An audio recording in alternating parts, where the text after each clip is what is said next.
Telugu Desam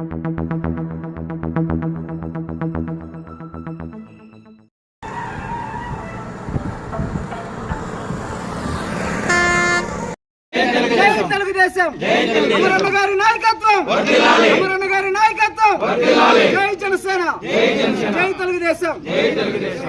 Telugu Desam party జనసేనకు సంబంధించినటువంటి నాయకులందరికీ కూడా నా హృదయపూర్వక నమస్కారం. ఈరోజు ఇంటింటి తెలుగుదేశం పార్టీ కార్యక్రమంలో భాగంగా ఈ గ్రామానికి రావడం, ఈ గ్రామంలో మీరందరూ కూడా సాదరంగా ఆహ్వానించినటువంటి ప్రతి ఒక్కరికి మనస్ఫూర్తిగా కూడా నా కృతజ్ఞతలు తెలియజేసుకుంటున్నా. నేను ఎక్కువసేపు మాట్లాడను, 2-3 విషయాలు మాత్రమే గ్రామానికి సంబంధించినటువంటి విషయాలు మీకు చెప్పే ప్రయత్నం చేస్తున్నా. తెలుగుదేశం పార్టీ ఆవిర్భావం నుంచి కూడా కీర్తిశేషులు నందమూరి తారక రామారావు గారు, ఆయన పైన ఈ ప్రాంతంలో ప్రత్యేకమైనటువంటి అభిమానం ఉంది. ఎందుకంటే ఆయన ముఖ్యమంత్రిగా ఈ నియోజకవర్గంలో, ఈ ప్రాంతంలో మొట్టమొదటగా మారుమూలు ఉండేటువంటి ఈ గ్రామంలో అడుగుపెట్టింది ఎన్టీ రామారావు, కీర్తిశేషులు నందమూరి తారక రామారావు గారే. ఆ రోజు నుంచి కూడా ఈ గ్రామ పంచాయతీ తెలుగుదేశం పార్టీకి పెట్టని కోట్లాగా మీరందరూ ఉన్నారు. అదే రకంగా ఈ ప్రాంతానికి మౌలికమైనటువంటి వసతులన్నీ కూడా ఆ ప్రభుత్వంలోనే దాదాపు చేసినటువంటి సందర్భాన్ని కూడా ఒకసారి గుర్తు చేస్తా ఉన్నా. నేను ఈ ప్రాంతానికి 2008లో వచ్చిన. మొట్టమొదటగా ఈ నియోజకవర్గం ఎస్సీ రిజర్వ్ నుంచి ఓపెన్ అయిన తర్వాత ఆనాడు నేను పుంగనూరు శాసనసభ్యుడిగా ఉండి ఈ నియోజకవర్గం ఓటర్ కాబట్టి, ఎందుకంటే నేను ఈ నియోజకవర్గంలో ఓటర్ని, నా మండలం కూడా ఈ నియోజకవర్గం, నా గ్రామం ఈ నియోజకవర్గం.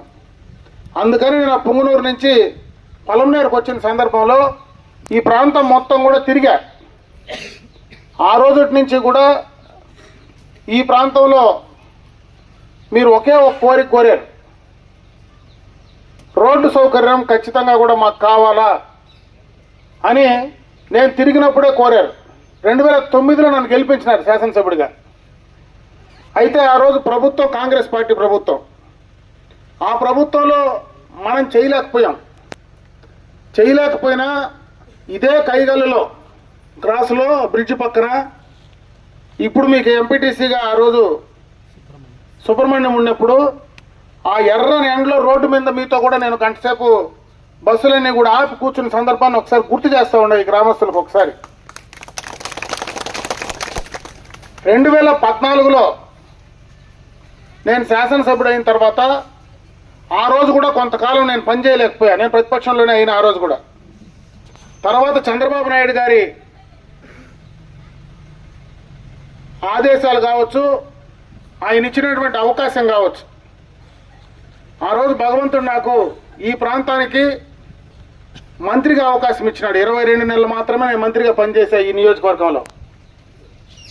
నేను చేసిన మొట్టమొదటి కార్యక్రమం, ఎవరన్నా నమ్మినా నమ్మకపోయినా, నేను మొట్టమొదట నా నియోజకవర్గానికి నేను చేసిన రోడ్డు కార్యక్రమం మంత్రిగా ఈ రామసముద్రం రోడ్డే 2,79,00,000 రూపాయలతో ఆ రోజు ఈ రోడ్డు పనులు నేను శాంక్షన్ చేశా. ఆ శాంక్షన్ చేసిన పనులు కూడా ఎవరినో ఒకరిని తీసుకొచ్చి త్వరితగతిన కంప్లీట్ చేయమని మొదలుపెట్టి పనులు శాంక్షన్ చేసి ఇస్తే, పనులు కూడా ఎన్నికలకు ముందే కొన్ని కల్వర్ట్లు అయినాయి, జల్లేసినారు, తొక్కిచ్చి పైన డస్ట్ కూడా వేసినారు. తార్ రోడ్డు వేయాల్సింది ఒకటే పెండింగ్ ఉండింది. దురదృష్టం ఎన్నికలకు వచ్చినాయి. ఎన్నికలు అయిపోయిన తర్వాత తర్వాత వచ్చినటువంటి ప్రభుత్వం కంప్లీట్ చేసింటే ఈ సమస్య ఈ ప్రాంతానికి ఉండేది కాదు.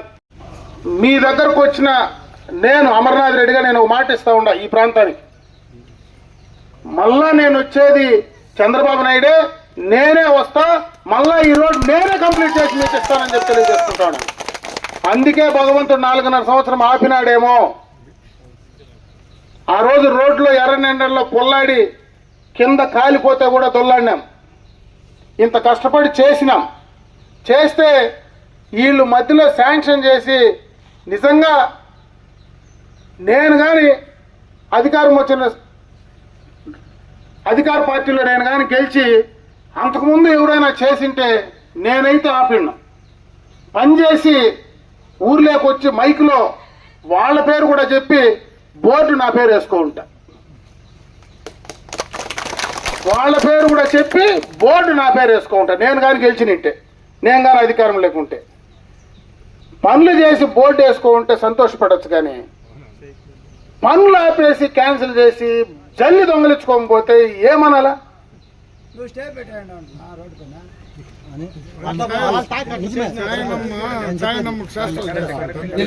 మీ ఆలోచన కరెక్ట్ గా అడగాల. మీ క్వశ్చన్ నేను ఒప్పుకుంటా.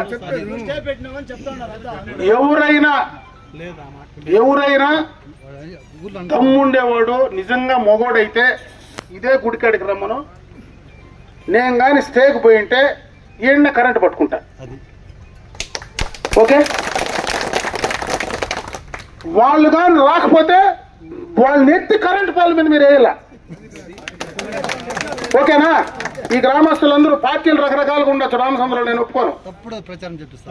రామసముద్రంలో ఏ ఊర్లో అయినా రకరకాల పార్టీ నాయకులు. ఈ ఊర్లో కూడా అంతా తెలుగుదేశం ఉండరు, అన్ని పార్టీలు ఉంటాయి. ఈసారి పార్టీలు చూడొద్దండి. ఈ దేవుని ముందర చెప్తా ఉండా, మంచి ఉద్దేశంతో చేసిన, కష్టపడి పనిచేసిన, మీకోసమే అవమానాలు భరించిన, మీరు నమ్ముతారో నమ్మరో, మీకోసం అవమానాలు భరించిన ఎంతో మంది చెత్త మనుషులంతా మాట్లాడితే భరించిన, ఎవరి కోసం చేసిన, పనుల కోసం చేసిన. ఈరోజు కైగల్లు ఏమైంది? ప్రాజెక్ట్ ఏమైంది? కనపడుతుంది. కైగల్ ప్రాజెక్ట్ కనపడితే 4.5 సంవత్సరం మేము కండ్లు పోయినాయి వీళ్ళకు. నేను స్టే పెడితే దాని మీద కూడా స్టే పెట్టినానా? కైగల్ ప్రాజెక్ట్ ముందు స్టే పెట్టినానా? అంటే జల్లి దొంగలిచ్చేదానికి కూడా స్టేనా? నువ్వు జల్లి దొంగలించుకొని పోయేవాడు కూడా నన్ను స్టే గురించి మాట్లాడతావు, నా మీద పురదేస్తావా? నేను చేసిన పనిలే, తెలుగుదేశం పార్టీ చేసిన పనిలే. ఈ ఊర్లో ఏమైనా ఈ ప్రభుత్వం వచ్చినాక ఒక్క పని ఏమైనా జరిగిందేమో చెప్పండి. ఆ ఏసిండే లైట్లు కూడా మావే, ఆ ఏసిండే లైట్లు కూడా మావే. ఏం పనైనా కానీ మాట్లాడేదానికి నోరు ఉందని ఏదంటే అది మాట్లాడచ్చు. నోటితో అన్నము తినచ్చు.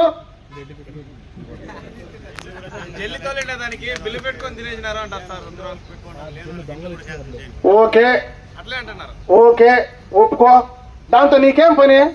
పని చేయి. దొంగలించుకొని పోయింది ఎవడు? అది మీకు అందరికి తెలుసు కదా. బిల్లు పెట్టుకొని తినేస్తే జల్లి వాడు ఎత్తుకొని పోలే కదా, నువ్వు కదా ఎత్తుకుపోయినావు.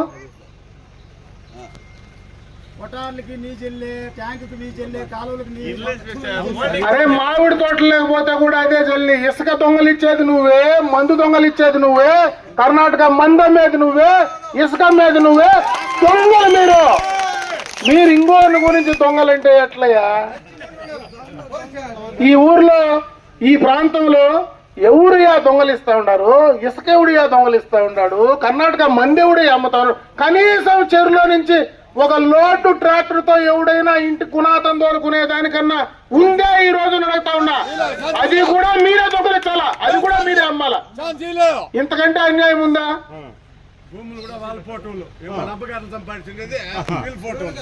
నేను చెప్తా ఉండా, నేను అప్పుడే ఒక మాట చెప్పిన. ఏం చెప్పినా? ఈ గుడికాడికి రమ్మన్నా, దమ్ముంటే రా, ఎవడైనా సరే. ఊరికే అనవసరంగా చేతగా నమ్మకు ఏందో ఇంత పొడుగంట చేతయ్యాలి, కానీ దాని గురించి ఎందుకు మాట్లాడుతావు? చేసి చూపించాలా, అది మొగతనం. కానీ ఇది ఎదుటోని మీద పట్టకాల్సి మొగానేసి తుడుచుకో అంటే ఇప్పుడు నేను తుడుచుకోవాలనా? 4.5 సంవత్సరం నుంచి ఏం పీకుతా ఉన్నారు మీరు? నీవన్నీ పనులు చేయకుండా ఏం పీకుతా ఉన్నారు? పొద్దంతా పోయింది, ఇంకా 3 నెలలు ఉంది. అట్లా లేసి ఇట్లా చూస్తే 3 నెలలు అయిపోయి ఎలక్షన్ నోటిఫికేషన్ వచ్చి ఇంకేంది మీరు పీకేది ఇంటా ఉండ. తప్పుడు మాటలు చెప్తారా? తప్పులు చెప్తే ఉతికారేస్తా. వాస్తవం చెప్పండి, తప్పులు చెప్పొద్దండి. ఎవడైనా ఒక పని చేస్తే, ప్రజల కోసం పని చేస్తే, నిజంగా చిత్తశుద్ధి ఉండే నాయకుడైతే, చిత్తశుద్ధి ఉండే ప్రజాప్రతినిధి అయితే ఎవడు ఇట్లా చేయడు. అన్ని మొత్తం కూడా చేసినవన్నీ కూడా ఆపి క్యాన్సిల్ చేసే పనేనా మీకు? అందుకే చెప్పిన మళ్ళా నేను వస్తేనే కైకలు వస్తుంది, మళ్ళా నేను వస్తేనే రామసముద్రం మెంకొత్త రోడ్డు వస్తుంది. దాన్ని గుర్తుపెట్టుకోండి, అందరికీ కూడా చెప్పమని చెప్పి నేను ఈ సందర్భంగా కోరుకుంటూ సెలవు తీసుకుంటున్నా. జై హింద్, జై తెలుగుదేశం, జై జనసేన.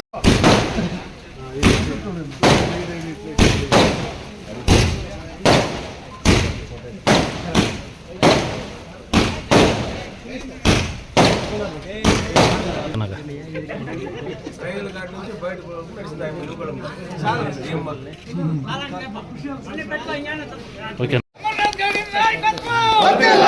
తెలుగుదేశం పార్టీ జై తెలుగుదేశం, జై తెలుగుదేశం, అమరన్న నాయకత్వం, అమరన్న నాయకత్వం, జై జనసేన, జై జనసేన, జై జనసేన.